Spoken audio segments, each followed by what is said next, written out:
ഇന്ന് ചെയ്യാൻ പോകുന്നത് ഒരു അച്ചാർ റെസിപ്പിയാണ്. തക്കാളി അച്ചാർ.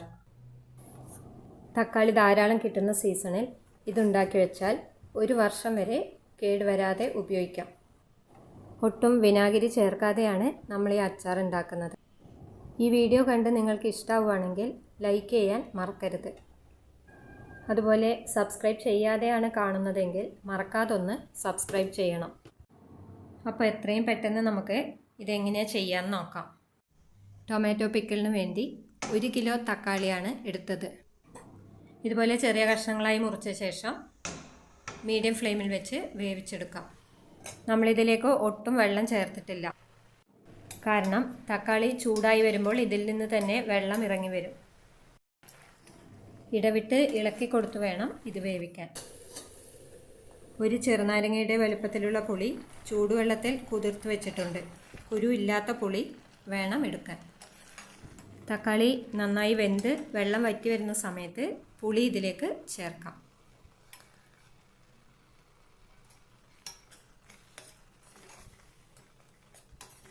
പുളി ചേർത്ത ശേഷം 5 മിനിറ്റ് കൂടി ഇത് ഇളക്കി വേവിച്ചിട്ടുണ്ട്. ഇനി ഗ്യാസ് ഓഫ് ചെയ്യാം. തക്കാളി നന്നായി തണുത്ത ശേഷം മിക്സിയിലിട്ട് അടിച്ചെടുക്കാം.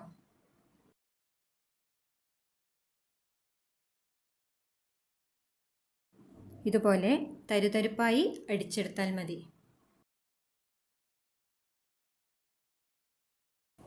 ഇനി ഒരു ബൗളിലേക്ക് 1 ടീസ്പൂൺ മുളക് പൊടിയും 2 ടീസ്പൂൺ കാശ്മീരി മുളക് പൊടിയും മിക്സ് ചെയ്ത് വെക്കാം.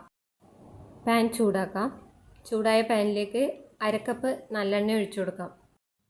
ഇത് പുളിയുള്ള അച്ചാറായതുകൊണ്ട് മൺപാത്രം അല്ലെങ്കിൽ സ്റ്റീൽ പാത്രം എടുക്കുന്നതാണ് നല്ലത്. ചൂടായ എണ്ണയിലേക്ക് 1 ടേബിൾ സ്പൂൺ കടുക്, 1 ടീസ്പൂൺ ഉലുവ, 1 ടീസ്പൂൺ ചെറിയ ജീരകം ചേർക്കാം.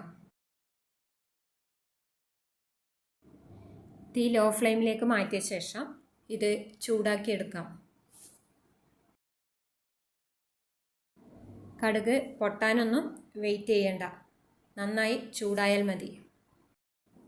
ഇതുപോലെ ഉലുവ മൂത്ത് വരുന്ന സമയം മിക്സ് ചെയ്ത് വെച്ചിരിക്കുന്ന മുളക് പൊടി ഇതിലേക്ക് ചേർക്കാം. ഒരു ചെറിയ കഷ്ണം കായം വറുത്ത് പൊടിച്ചു വെച്ചിട്ടുണ്ട്. ഇത് ചേർത്ത് കൊടുക്കാം.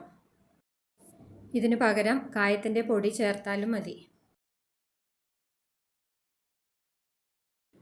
പൊടികളൊക്കെ മൂത്ത് നല്ലൊരു മണം വരുന്ന സമയത്ത് തക്കാളി ചേർക്കാം. തീ മീഡിയം ഫ്ലെയിമിലേക്ക് മാറ്റാം. 1 ടീസ്പൂൺ ഉപ്പ് ചേർത്ത് കൊടുക്കാം. എല്ലാം ഇളക്കി നന്നായി യോജിപ്പിക്കാം. ഈ അച്ചാറിലേക്ക് നല്ലെണ്ണയ്ക്ക് പകരം കടുകെണ്ണ വേണമെങ്കിൽ ഉപയോഗിക്കാം. ഇപ്പോൾ ഒരു 5 മിനിറ്റ് സമയം ഇത് വഴറ്റിയിട്ടുണ്ട്. ഒരു വലിയ കഷ്ണം ശർക്കര ഇതിലേക്ക് ചേർക്കാം. പുളി ബാലൻസ് ചെയ്യുന്നതിന് വേണ്ടിയാണ് ശർക്കര ചേർക്കുന്നത്. ഇത് തികച്ചും ഓപ്ഷണലാണ്. നിങ്ങൾക്ക് നല്ല പുളിയുള്ള അച്ചാറാണ് ഇഷ്ടമെങ്കിൽ ശർക്കര ചേർക്കേണ്ട ആവശ്യമില്ല. തീ മീഡിയം ഫ്ലെയിമിലേക്ക് മാറ്റി തുടർച്ചയായി ഇളക്കി ഇത് വഴറ്റിയെടുക്കാം. എണ്ണ തെളിഞ്ഞു വരുന്നത് വരെ വഴറ്റാം.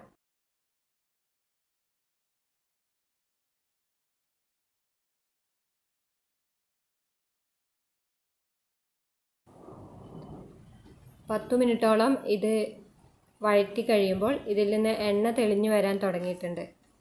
തക്കാളിയുടെ കളറൊക്കെ മാറി വന്നിട്ടുണ്ട്.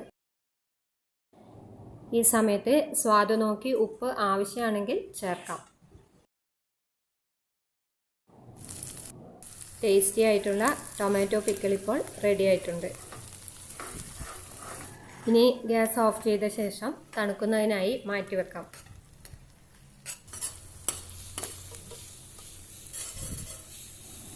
നല്ലപോലെ തണുത്തതിന് ശേഷം ഇത് ഡ്രൈ ആയിട്ടുള്ള ഒരു കുപ്പിയിലേക്ക് മാറ്റാം. 1 മാസം വരെ പുറത്തും 1 കൊല്ലത്തോളം ഫ്രിഡ്ജിൽ വെച്ചും ഇത് കേടുകൂടാതെ ഉപയോഗിക്കാം. എന്നും പറയുന്നത് പോലെ ഈ വീഡിയോ നിങ്ങൾക്ക് ഇഷ്ടപ്പെട്ടെങ്കിൽ ലൈക്ക് ചെയ്യാനും ഇതുവരെ ഈ ചാനൽ സബ്സ്ക്രൈബ് ചെയ്തില്ലെങ്കിൽ ഒന്ന് സബ്സ്ക്രൈബ് ചെയ്യാനും മറക്കരുത്. മറ്റൊരു റെസിപ്പിയായിട്ട് വീണ്ടും കാണാം. Thank you.